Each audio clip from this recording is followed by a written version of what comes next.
តើខ្ញុំគួរធ្វើបែបណាឲ្យខត់ទឹកភ្នែកខ្លួនឯងឬត្រូវសំដែងមិនខ្វល់បើសំណូនវិញតើឈឺទេមនុស្សស្នេហ៍ធ្វើមិនធ្លាប់ស្គាល់ឈឺហួសឡើងលេងចង់ឈឺណាស់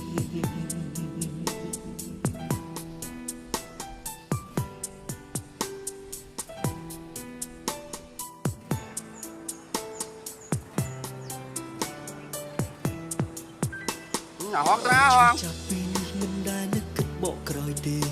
ព្រោះដឹងច្បាស់ក្តីស្នេហ៍ដែលខ្លួនធ្លាប់ថែបែរត្រូវបោកប្រឹង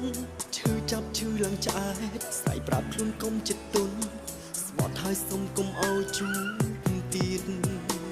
តែពេលបានឃើញទឹកភ្នែកក្បត់មនុស្សខ្ញុំធ្លាប់ស្នេហ៍បំផុតនាងប្រាប់ថាអូនស្បត់ឈប់ធ្វើឲ្យបងហូរទឹកភ្នែកហើយស្បត់ថាឈប់តាក់ទង